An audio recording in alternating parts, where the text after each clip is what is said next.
特性によっては生物のドラッグウェイトによって能力が減衰するものがあります。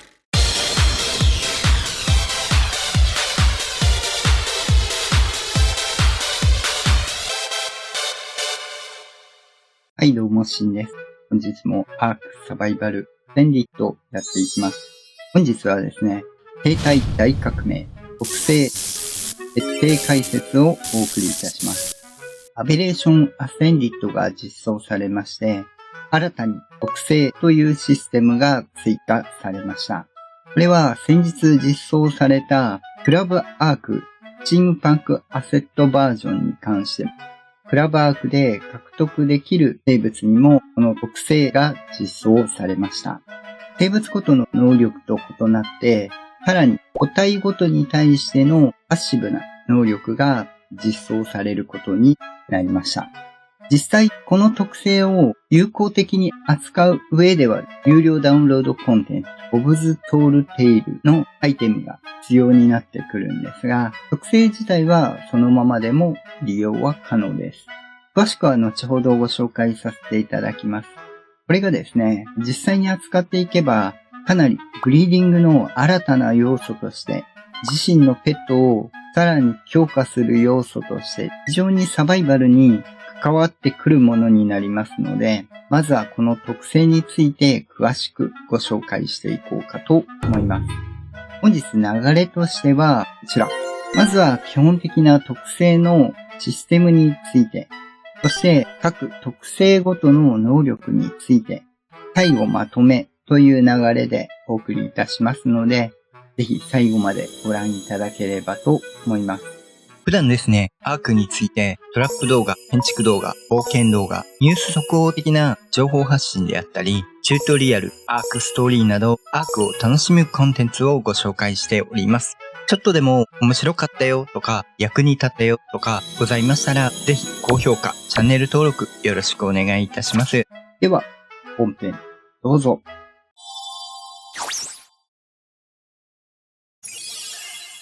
ではまず、特性の基本的なところからお話ししていきます。特性に関しては、このようにペットのインベントリーを開いて、下ですね。こちらを開いていただくと、このように特性を確認することができます。これは各生物ごとについているものになりまして、扱うにはもちろんテイムをしてということになります。特性がついている生物、ついていない生物というのがありまして、基本的にはブリーディングができる生物ということになります。簡単に言うと赤ちゃんがいる生物。なので、こちらのようにスピノサウルスやイーリン、アルキノス、バジリスクなどですね、ブリーディングできる生物は持っております。ただ、こちらのように、オン転がしであったり、あと、こういった M8 君みたいなロボットなどは特性を持っていないということになります。あとは、テイムができない生物。ボスであったり、テイムできない生物は特性を持っていないということになります。そしてこの特性を扱うために必要なのがこちら、遺伝子スキャナー。エングラムとしてはこのようにレベル86で獲得することができます。必要素材はこちら。同じく遺伝子ストレージとともに開放することが可能です。製作は1000番、必要エングラムが11ということになります。黒真珠に関しては10個なので、三葉虫とかからでも集めれる数になってますね。これを装備することによって、レティクルを合わせれば各生物の遺伝子情報を確認することができます。さらにですね、レティクルを合わせた状態で H ボタン、拡張ハブを開いていただくと、このように詳しい特性の内容を確認することができます。ただ、英語なんでよくわからないので、詳しくは後ほど各特性ごとに内容をご紹介していきます。ちなみに遠距離からでも右クリックで望遠鏡のように覗き込むことも可能です。それで遠距離から確認をすることも可能です。特性自体は野生の生物も持っているので、これで欲しい特性を持った野生生物をテイムするという判断になります。もちろんこの状態で上ハブ開いていただくと詳しく見ることが可能です。このままですね、遺伝子スキャナーを装備した状態で、ペットの生物に対して攻撃をすると、このように表示が出ます。下はまた別の能力になるので、後日詳しく解説させていただきます。この上の遺伝子マークが出ているところを押していただくと、このように特殊な UI が開きます。左側が遺伝子スキャナーのインデントリー。右側がターゲット、ペットの装着しているインデントリーということになります。このように持っている遺伝子情報を抜き出すことが可能です。一応削除もできます。ただし注意しないといけないのが、この遺伝子を抜き出すのは生体でも可能なんですが、基本的に遺伝子を注入できるのは生体になるまでのものということになります。なので、この生物からこの遺伝子を抜き出したとします。これは確認になります。これを再度生体に移すことはできないのでご注意ください。この遺伝子を抜き出した生物にも戻すことはできないのでご注意ください。一つ例外がありまして、ファーストラーナーというスキルを持っている生物に対しては、そのスキルに差し替えて別の遺伝子をつけることが可能です。ただし差し替わるので、その1回のみということになります。置き換わってしまいますので、注意文も出ませんので、ここはご注意いただければと思います。次に、生体になるまで、このように幼年期であったり、少年期、青年期の状態であれば、自由に遺伝子を仕替えることは可能です。ただし、生体になってしまうと、仕替えることはできませんので、ご注意ください。この遺伝子の保管については、こちら、遺伝子スキャナーが最大10個まで。ただし、これはこの個体ごとになるので、別のものに持ち替えた場合は遺伝子ないのでご注意ください。これは下のスロットのところにいくつ保存しているか表示が出るようになっております。もう一つはこちら、遺伝子ストレージになるんですが、遺伝子ストレージに関しては、まずアクセスするために遺伝子スキャナーを装備します。これで同じように遺伝子マーク選ぶと開くことができます。遺伝子スキャナーに持っている遺伝子情報を保管することができます。遺伝子ストレージに関しては最大200まで保存することが可能です。ただし、作動中となっておりますが、電力が必要となりますので、電力がないと動力なしということでアクセスすることができません。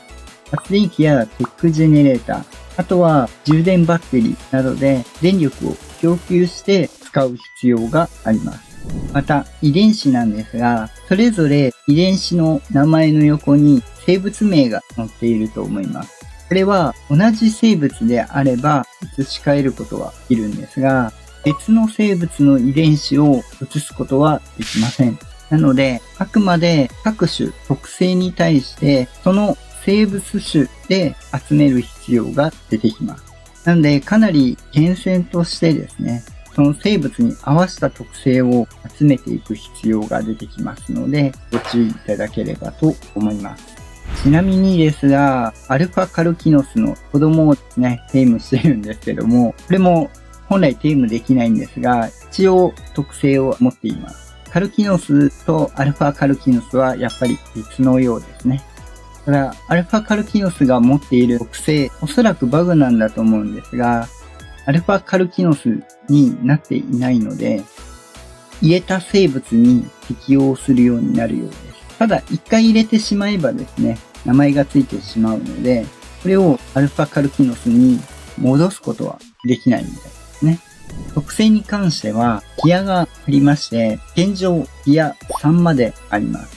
ギアが上がると効果が上がると思っていただければと思うんですが、もちろんティアが存在していない特性もあります。各ティアの出現率はこちら。ティア3は 5% になるので、かなり見つけるのは大変なものになります。変異の確率が通常 7% ぐらいなので、頑張って見つけるということになってきますね。また、特性に関しては、各特性ごとにスタックができるものがあります。1から3までバックできまして、各生物ごとに保存できるのが、ここまで特性をつけることができます。なので、特性としては、同じものを3つ、あと別でプラス2つつけたりすることも可能です。この組み合わせ、かなり無限大の組み合わせになってきますので、各生物ごと、各運用ごとにその特性を付け替えて育てていくということになります。ただ、生体では持ち替えができないので、子供の時に生まれたステータスを目安にどういう運用をするかを決めて特性をつけておくというのが必要となります。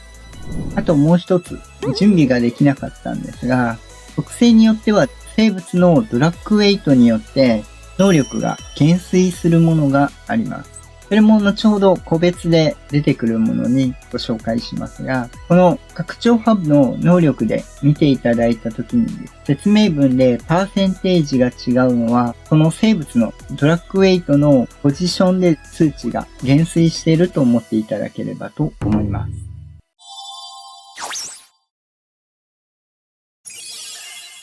ではですね、実際に各特性について見ていきましょう。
以上が特性になります。数値に関しては現状の数値となりますので、今後修正などで数値が変わる可能性もあります。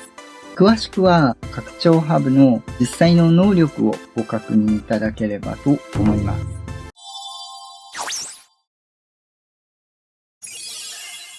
はい、ではいかがでしたでしょうか。本日はですね、アークの生態の大革命を起こした特性について徹底解説していきました。これによってですね、ブリーディングがさらに奥深いものになってきますので、ぜひいろんな特性を集めて、特性を特性で、またレベル厳選と別の厳選が始まるということになります。少しですね、小技的なところが、肉やベリーをいっぱい持てる特性を幼年期の赤ちゃんに持たせれば、通常よりも肉やベリー、餌をいっぱい持てるようになりますので、少しブリーディングが楽になります。少年期に入って餌箱から食べるようになったら特性を抜き出して別の特性、本来つけたい特性をつけるっていうのがですね、少しブリーディングを楽にする小技になりますので、ぜひご活用いただければと思います。また、遺伝子スキャナーや各ボブストールテイル、チームパックアセントのアイテムについては個別にご紹介していきますので、お楽しみにお待ちいただければと思います。では本日は以上となります。アークについて困ったことがあれば、ここのチャンネルに来れば解決できるチャンネルを目指して頑張っておりますので、ぜひ高評価、チャンネル登録よろしくお願いいたします。応援したいよっていう方はメンバー登録もよろしくお願いいたします。その他、Twitter や Discord など、アークに関わる情報発信、コミュニティなども行っておりますので、詳しくは説明欄ご確認いただければと思います。また次回お会いいたしましょう。バイバイ。